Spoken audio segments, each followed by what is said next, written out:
Hey, it's Mike with Green Glides, and it's that time. I've been promising I was going to show you how to notch a Devastator wand or a Pro-Chem Titanium, or what else? Some of the Westpaks, some of the old PMFs. They benefit from having a notch in the wing so that you can slide the glide off and on. The original glides were made first for the Pro-Chem Titanium, which, hold on, let me show you that. Here we go. This is an old retired wand that lives in my backyard now as yard art. And this was the original wand that all Green Glides got developed off of, believe it or not.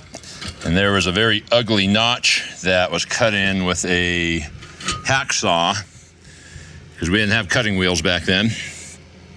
But you can see these very round, protruding lips that were, metal lips that push the wand back and forth, glide over the carpet, as they say. So the original Teflon glides would grab that lip profile.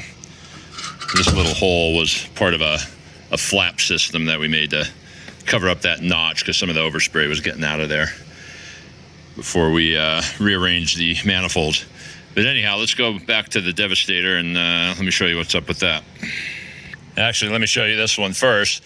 This was actually the very first CMP greenhorn wand that Ken Harris sold me, probably in, 2003 or 4, that we later added this greeny contrived shear kit to.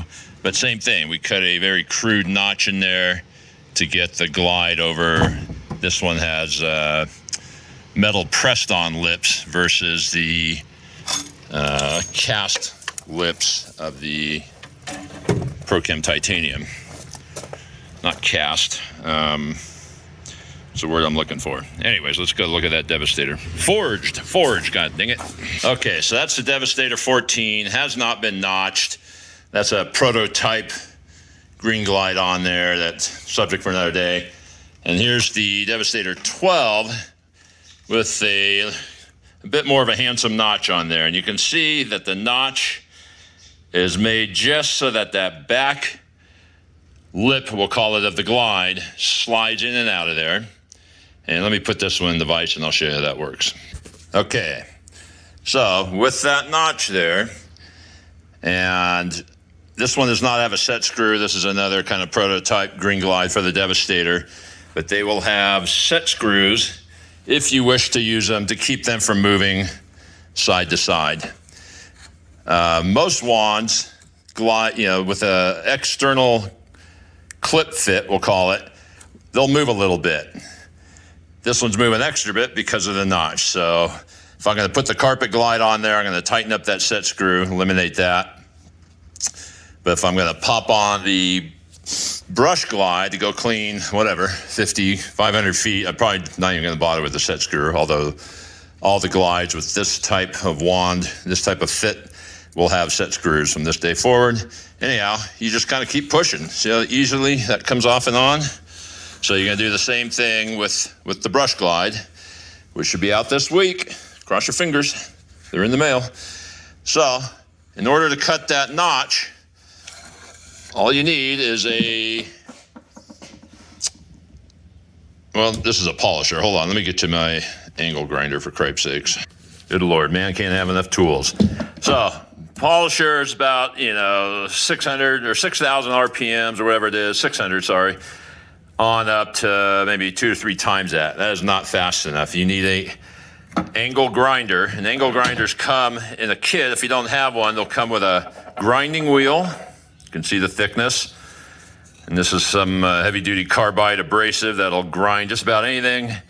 You can get sanding disc, cutting wheels, and this thing will cut rebar and through a bank vault like it wasn't even there. And then this is a stone cutting wheel, but you get the idea. There's tons of wheels for these things. This is the most used tool in my toolbox, and I can't even identify from the gray one. How's that? Anyhow, that's kind of the perfect fit or width to grind right in there. And you want to get it, take note of the cut there. You want to get it so that it's a little bit angled and you're getting underneath this lip right here. See, I can get my finger under there, and it'll take a little bit of angular work there. Got that little shield on there, so you're going to come at it just like that a little bit. And you can also, fine tune it with a small file if you want to. And originally I talked to Devastator Tom about having these notched, really clean, minimalist, and then anodized, so you wouldn't see the aluminum inside there. And maybe it will, maybe it won't, who knows. But there it is. It's aluminum, extremely easy to cut. Probably take you 3 minutes to grind that in there, unlike the titanium, which I think took us about 3 days. And haven't done a steel one in a long time, but those cutting wheels will cut right through there, or the grinding wheel, sorry. So there's the benefit of cutting that. Otherwise, you are clip fitting it. And every time you do that, you stress the bridges a little bit. The bridges meaning the bridges. And if you do it over and over and over, eventually they're going to crack, especially as the thickness of the glide gets less and less. So for this type of wand, I highly recommend you cut the notch.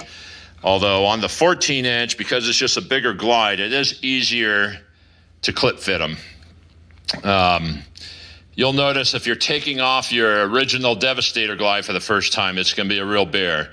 And I recommend you heat it up with a heat gun, or put it in boiling water, or stick it in the exhaust of your truck mount or something to get the Teflon flexible. And then you can take something like a chisel and pop it out of there, work from one side and kind of peel it off. But the Devastator glide little lip area right there, this little lip, is a little more pronounced than on the Green Glide, so it grabs this channel that's cut in there on both sides, and it's a tight fit, too tight in my opinion. So the Green Glide will go off and on in there real easy, but I still recommend you cut the notch, but it's not the end of the world if you don't. And I already know some people are gonna buy 2 wands, one for the brush glide, one for the carpet. That's already happening, but in my opinion, this is the way to go. So if you don't have the tools, or you don't feel you have the mechanical aptitude to do it, find a machine shop, maybe a muffler repair shop. Look for the oldest, fattest guy wearing overalls in there, and show them what you want. Maybe show them this video. He'd probably give you $5 or do it all for a 6-pack. But you know how to get a hold of me, Mikey's Board, Mikey's Fest Facebook pages, YouTube, all the rest if you got any questions. But hopefully that answers the whole notch dilemma or mystery. And this one could have been a little prettier, but heck, just for the heck of it, I'm going to cut one on this 14 real quick just to show you. Be right back. All right, here we go.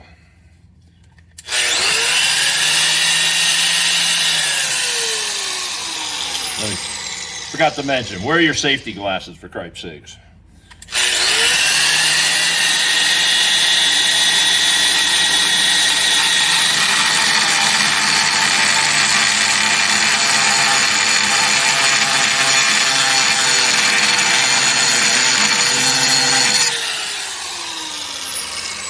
So that's the initial cut. It's probably deep enough to fit that lip.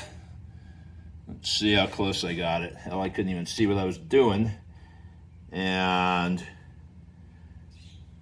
got to kind of look at it, and I can see that this edge right here is just touching that face. So I'm going to have to grind a millimeter or less off of there.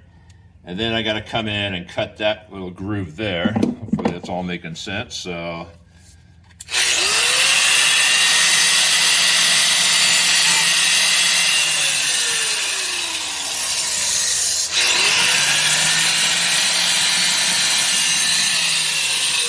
that got the tip, and let's see, if I come in, I just got to come in at that angle there.